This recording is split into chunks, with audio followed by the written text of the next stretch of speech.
Those who face eternity easily forget what a lifetime means, what an ending means. You know it doesn't have to be this way. No, Kunavaima, it does. They need me.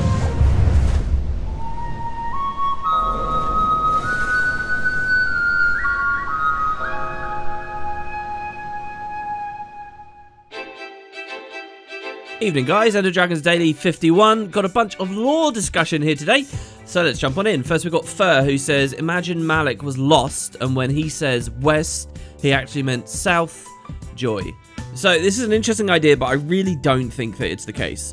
To anyone completely lost on this, in one branch of the personal story for only Sylvari characters of one biography option, you basically start interacting with this weird Sylvari called Malik. He's not quite spelled how the commenters spelled it here. Instead of an I, it's a Y.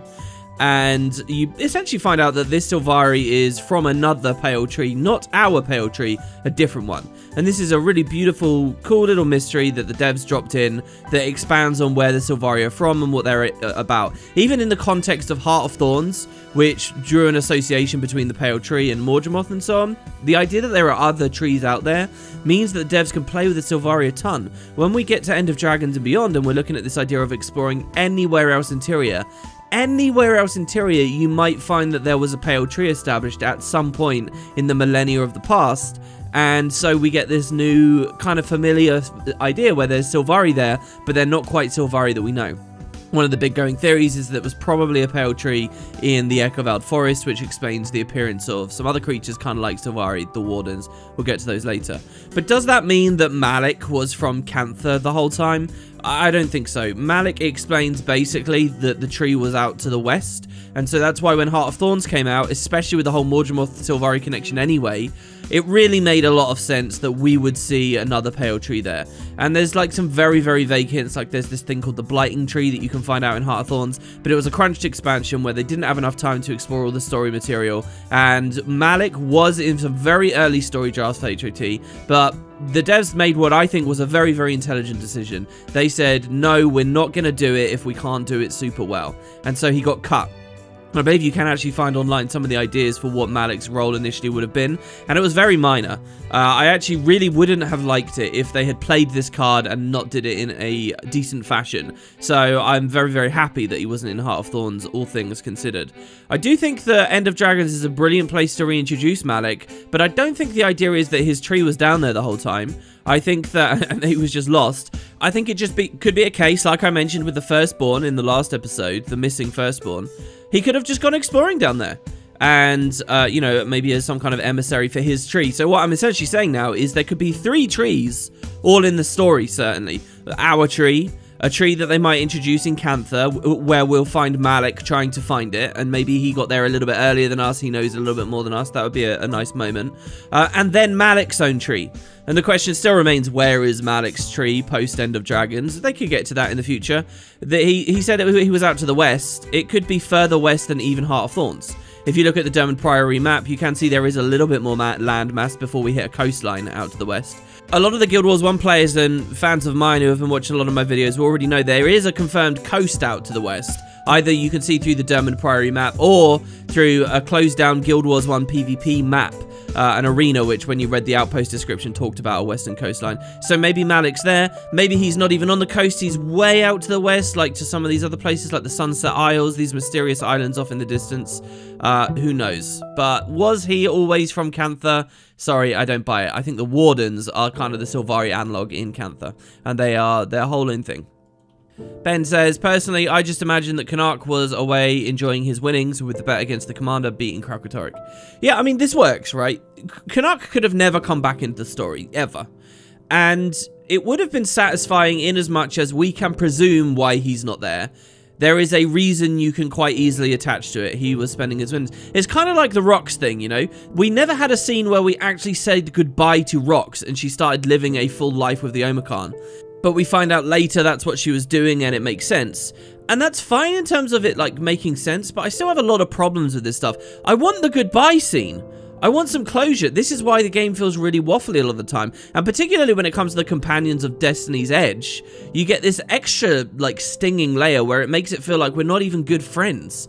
because we were only together really for a few crises, and then everybody just buggered off and went and lived their life, and we have to like imagine these conversations have taken place. You know, in my spare time at the moment, I'm playing Phoenix Wright Ace Attorney trilogy, and I'm remembering what it's like to, and this is a completely unfair comparison for what it's worth, but I remember what it's like to play a game with massive amounts of dialogue that really can explore lots of angles of something, and Guild Wars just can't, and it means we miss all these like important conversations. So I am really happy Canuck is back, because if he never returned again and we just had to imagine that he was spending his winnings, that would have sucked. I'll tell you something else that I think sucks, that he didn't mention that maybe that's what he was doing when we met him in this most recent DRM. At least Rox did talk about her life with the Omicron. Canuck just, you know, hardly says a thing.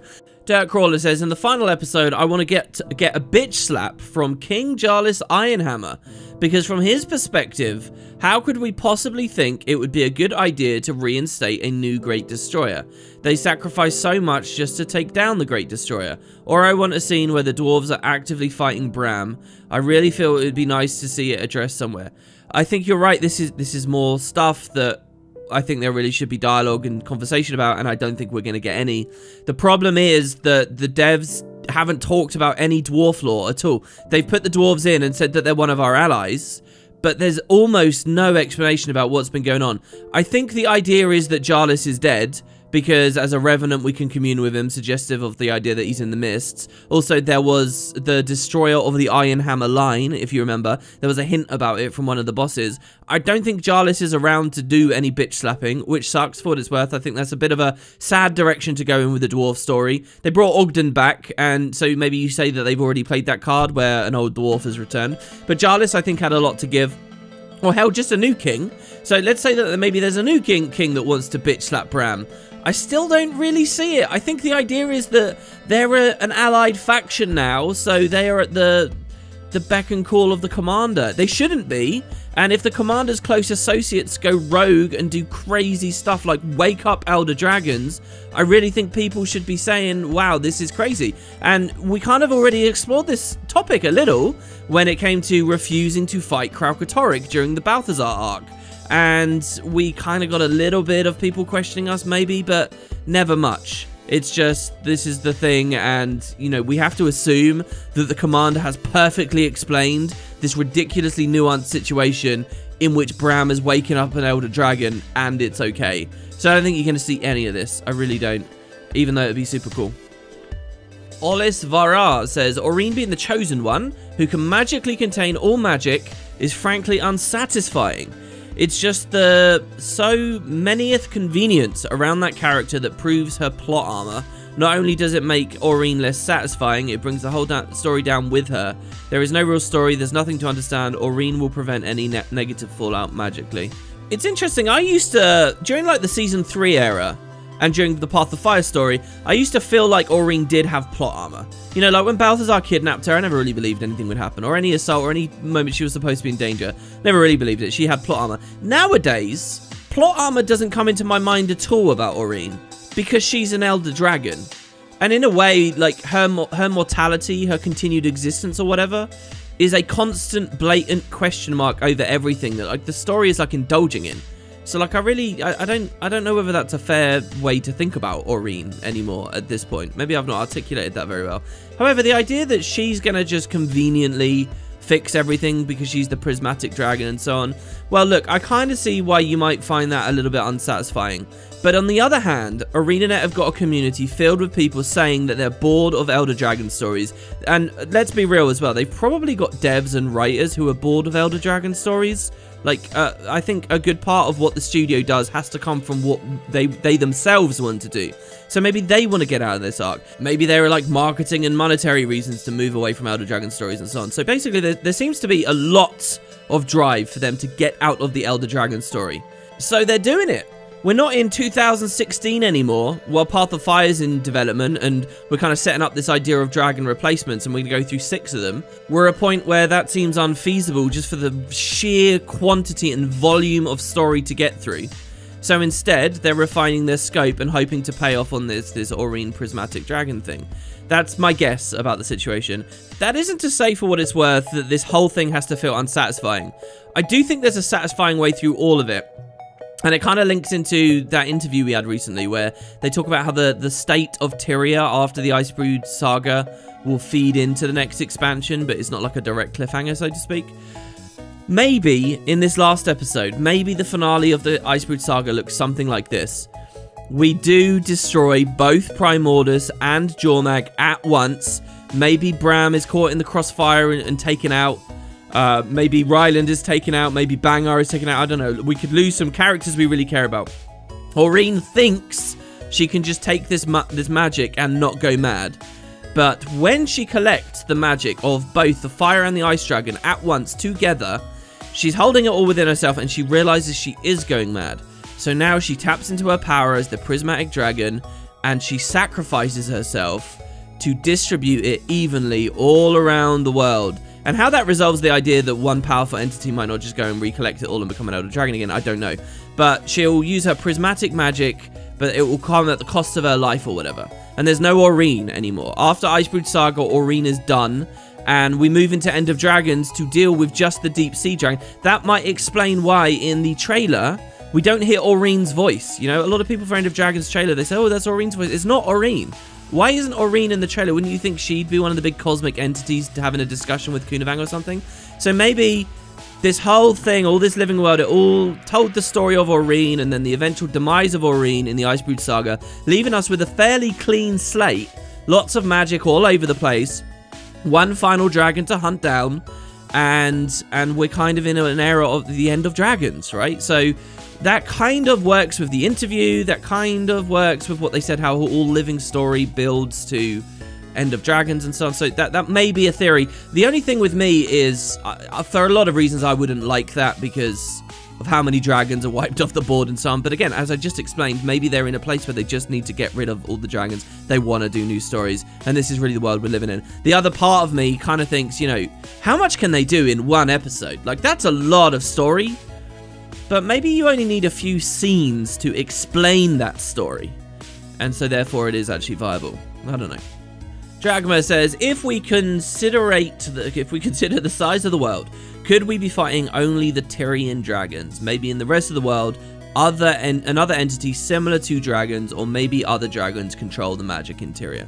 Alright, so you're going in the reverse direction, which I don't see much precedent for. Here's the thing. If the title of the expansion wasn't End of Dragons, I might actually still be on board with what you're talking about. It's funny how much that title, just that one title, and I mean, how much does a title really mean, right? Maybe it's just a pun for some minor event, or maybe it's just a quotation from one character at one moment. It doesn't mean anything more, you know, all these things could be possible. But since they called it End of Dragons and we're moving away from dragons, therefore I don't really believe this. I like this comment though, and I kind of wanted to highlight it in today's video just because I haven't seen people talking about this for a long time now. Even before the announcement of the trailer and the title of the expansion, this was something that it kind of started dying away, but people for many years asked this. They said, isn't it a coincidence that all the Elder Dragons are right here in Tyria? There's probably others elsewhere in the world. And, well, now it kind of looks like not, and the idea that maybe they all just collapsed into this general area because the Bloodstones is the better way to go. Tracy says, the expansion logos have historically been really telling as far as what the expansion has in store for us. Path of Fire showed dunes, Heart of Thorns showed thorny greenery, the End of Dragons logo shows waves and water. I think we might end up seeing a lot of underwater combat in the next expansion. They also expanded the functionality of the skimmer to be able to travel underwater, which also leads me to believe we could see quite a bit of underwater travel and combat with End of Dragons. I'd love to see some advice given on how we could prepare for such a potential change. Most of us rarely think about underwater combat and don't even have adequate aqua breathers or underwater weapons, and most of us do underwater combat so infrequently that we're not very familiar with our underwater weapon skills. Builds built around underwater skills would require something quite new to the Guild Wars community. I'd love to hear your thoughts. Well, look, I think people who really optimized fractals in the past have learned, you know, what does a lot of good damage through various metas. I believe, isn't Tempest pretty good underwater? There have been some cheesy skills that you can kind of spam down there and do good stuff. To be honest, this is an area of expertise I don't really have very much of either. I think really the main thing is you just need to play underwater. Like, I've been doing a lot of World vs. World the past few months, and every now and then I spend a lot of time on the Alpine Borderlands, which means I do interact with underwater probably more than I ever have in the past. I know that sounds really weird, but it's true, and it's because underwater is a great way to escape. You get a fresh set of utility skills that might stun break you or stealth you. In my case as a Mesmer, that happens quite often. And there was a patch about a year ago that bumped up a ton of underwater weapon abilities, mainly giving them a ton of movement. And you can utilize that movement to move far away, get to another coastline, and, you know, cheese being out of combat for a second, because the idea of being in and out of combat is woefully inadequate for the game of today and the balance of today, and you can kind of cheese it in a lot of ways, especially in World vs. Wild, where the Warclaw exists and so on. So just because of those watery areas in the southern parts of the Alpine Borderlands, I've like learned what the Mesmer underwater weapon skills are a lot better. Like, I sucked with those, and I suck with most classes, especially like Ellie, you might consider to be my main. But I couldn't tell you any of those new Weaver mix underwater abilities. I mean, really, there's just so much gaps there. All of that, and so it's just a simple matter of play the game and do underwater stuff where possible. Maybe grind out your Weapon Slayer stuff. Here's the thing. I don't believe you. I don't actually think there's going to be that much underwater stuff in End of Dragons. Yes, it's got a watery theme to the logo, because we'll be dealing with a water dragon, and because we'll be going to an area that's going to look like a frozen sea. That doesn't mean we'll be underwater, it will still be terrestrial combat. Yeah, there might be a little bit more emphasis on it, a little bit, and I wouldn't be surprised if the devs do a bit of work with it. But some kind of, like, actual sincere improvement at, you know, proper parity between combat effectiveness with the classes, cleaning up all those horrendous animations, a combat that properly plays with the Z-axis, some kind of new system like an underwater specialization that allows you more combat customization, which is the main thing that's missing, new underwater weapons, new underwater utility skills, all this stuff, will that actually come with End of Dragons? I don't think so. I think it's just a watery logo because of the watery themes. And yeah, I am a big fan of the tidal wave idea, that there might be a big tidal wave that comes through and rips through the continent. But, you know, that will have received, and now we're just sort of wading around in the devastation. We're not necessarily actually swimming all the time.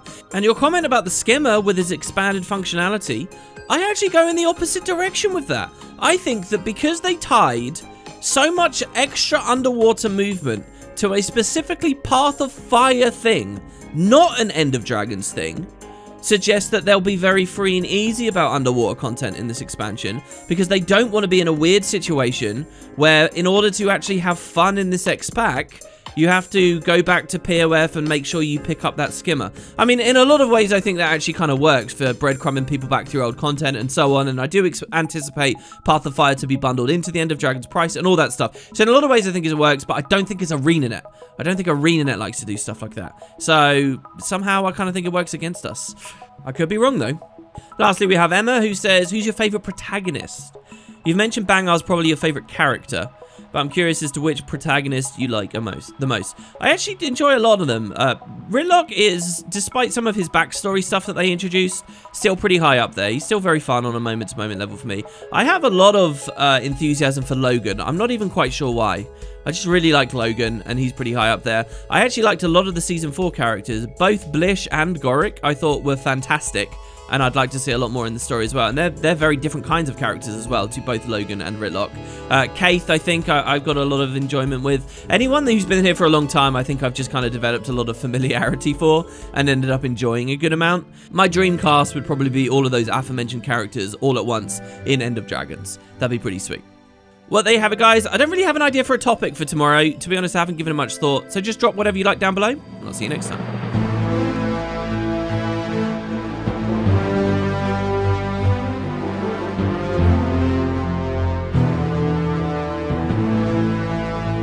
If you guys noticed there, I tried a really snappy intro and outro today. You can let me know what you think about that.